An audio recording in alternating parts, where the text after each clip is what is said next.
This is going to be a quick one today, folks. We're going to go through 26 quick tips to be healthy and strong in 26. So 26 for 26. Stay tuned to the end. There'll be one extra one that'll kind of encapsulate everything, but it's one that we all do well to contemplate and to do better on. So 26 quick tips to be healthy in 2026. Number one, strength train with vigor.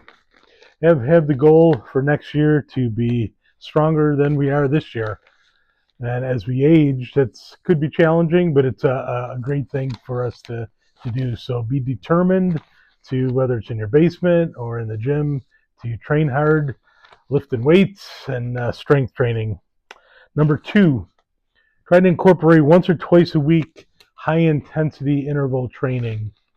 And there's different things that we can do. We highlight before the Norwegian 4x4, but there's all variations that you can do. Tabata is similar, can try to incorporate that, but at least once a week, that's a more vigorous form of training. Number three, air squats every day. Minimum goal of 50, and generally 100 would be the goal. If you can get 100 every day, that would be outstanding, but shoot for at least a minimum of 50. You could do that 5 times a day, and that'll only not even take 5 minutes. It would be less than 5 minutes. Number four, 250 jumping jacks a week. Again, that averages out to a little over 30, between 30 and 40 a day. Some days maybe do 50 and other days do 25 or 30, but shoot for 250 a week. So obviously we're front loading here with physical activity, but it's something that's going to make the year better for us. Number five, aim for 10,000 steps a day. That one might take more creativity, might have to spread it out throughout the day. Always encourage early in the morning to get started any of your activities that we do, especially in a physical way. And particularly if you can do some of it, at least 10 minutes, see how many steps you get in 10 minutes after each meal. That'll be ideal along with all the rest of the steps that you get. But shoot for 10,000. Got to have a goal. If you aim for nothing, the saying is you're going to reach that every time if you aim for nothing. So shoot for 10,000, especially after each meal, try to get some in. Number six, part of the walking, if you can incorporate briefly walking backwards 2 to 3 times a week. It's good for balance, good for our knees, good for all sorts of things. It's do it someplace safe, obviously, but try to incorporate a couple times a week to do that. Number seven, do a dedicated ab routine 2 to 3 times a week. Now, a lot of times abs aren't the favorite of people, and might just throw in a couple here and there at the end of a workout, but try to create at least twice a week a dedicated 15-minute, maybe to half hour if you have the time, to an ab routine. There's so many different ones out there. One that I like, it's actually an isometric type movement. It's under, the site is Critical Bench, and they're isometric movements for the abs, and I think they're awesome. Okay, number 8. Once a month, have a fun marathon day of hiking, biking, tennis, pickleball, maybe going to an amusement park, art festival.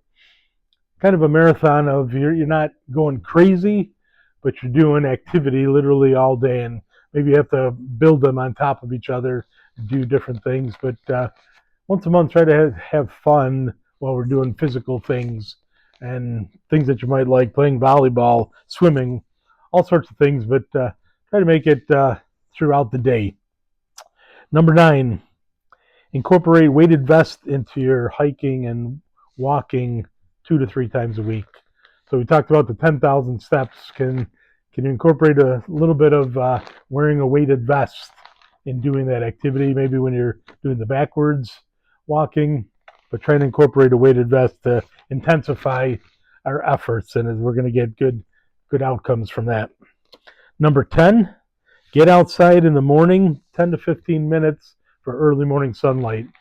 It resets our circadian rhythm and starts the process for us of actually getting ready for bed at night. So it's very good for us. It's hard when you're working or have a job, but still something to try to incorporate at least on the weekends. Trying to get 10 to 15 minutes of early morning sunlight is that's awesome. Building on top of that, number 11, get outside for 15 to 30 minutes midday for sunlight. And I've been trying to do this even though we're in the wintertime now at work. I've been doing pretty good, even though some days are kind of cold and windy. I've been out there a minimum of 15 minutes, but there are some days where I managed to be out there for 30 minutes. And actually, there's only been one sunny day. All the days have been cloudy. But as I talked on a video regarding sunlight, there's rays that can actually get through our clothes and through our skin. So it's just good to be out there. So take advantage of that. 15 to 30 minutes midday. Number 12, once a month, go somewhere beautiful.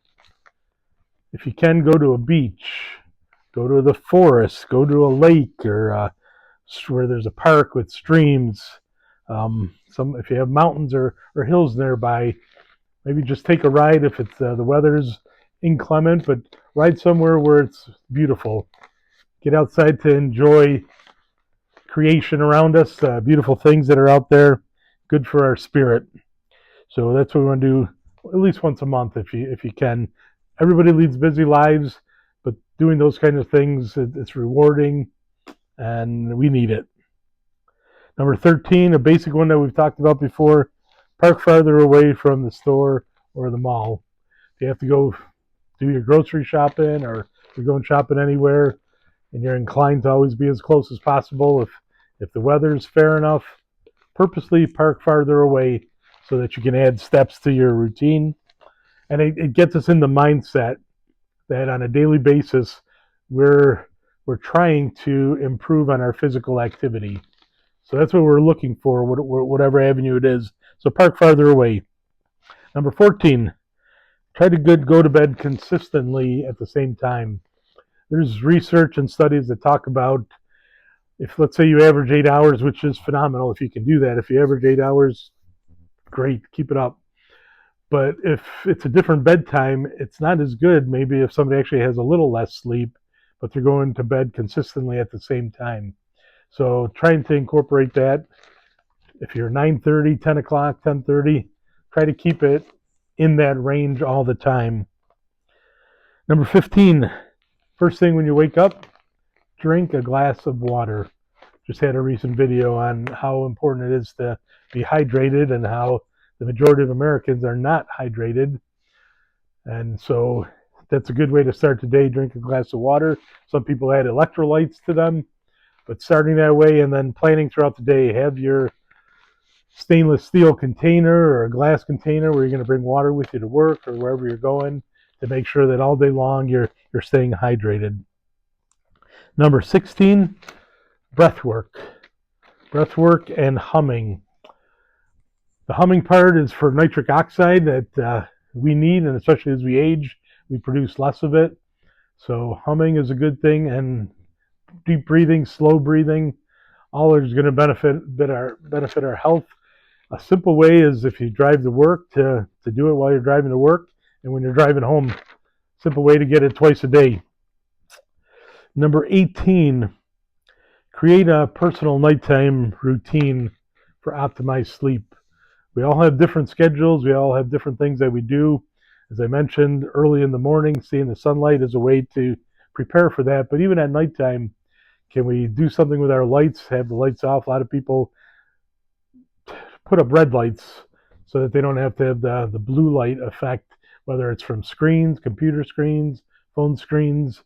But whatever it is for yourself, have some kind of routine so that the consistency we just talked about, you can have that. So each night you have your own personal routine to optimize. It's not just a matter of going to bed. Everybody goes to bed, they sleep, or some have struggles, but we want optimized sleep for optimized health. Number 19, eliminate one bad food or one bad habit. There's always something that's affecting our health, not always in a positive way. Eliminate that. Eliminate one this coming year. Number 20, improve big time in one health habit. So we all have strengths, we all have weaknesses. Is there one area that you can try to improve upon a lot in the coming year? Do that in 2026. Number 21, build something, fix something, plant something, be creative, write a poem, write a story, do something, paint, do something that's creative. It's good for our brain and it's good for our spirit and our well-being. So try to do something positive like that, and I'm sure you'll be able to find something that you enjoy. Number 22, hug your spouse, your children, your parents. Hug every day. Hug it out and do it more frequently. Physical contact is important, and your loved ones and even friends, make sure you hug it out. Number 23, read 3 books at least for the year. Some people read 3 books a month, some people read books weekly, but at least read 3 books minimum for the year. We want cognitive health as well, and that's where some of the creativity I mentioned, and this comes into play too, and not just fun reading. We're not talking about just some fun story, but try to do something that's educational, that might challenge you a little bit, that we actually learn something. Definitely good to do. Number 24, learn to cook one healthy and awesome meal that can become a regular part of your routine for food and health. Just one. Find something that tastes awesome, you enjoy doing it, and that's going to help our brains too, but it's definitely going to help our eating habits if we can create one healthy, super awesome tasting meal that's going to be part of our new routine. Number 25, practice balance movements each day. It doesn't have to be an enormous amount. It could just be a couple minutes in the morning, maybe a couple minutes before bed, but just do a little balance routine.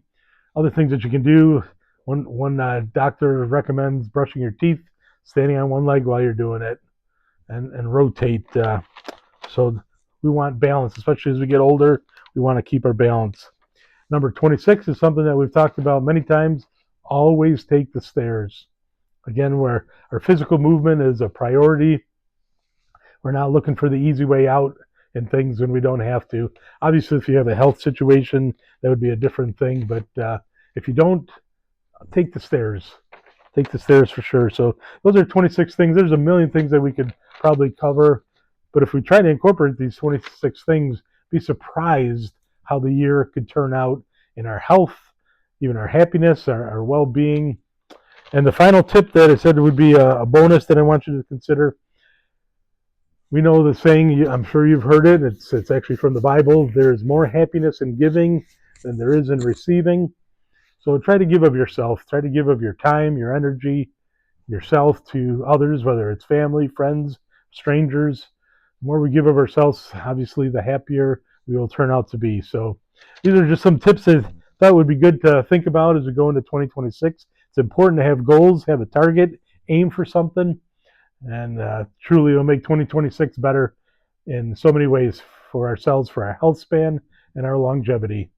So remember to exert yourself, elevate your health, evolve in mind and body. Smash the like button, and please subscribe. And appreciate you listening, and we'll talk to you soon.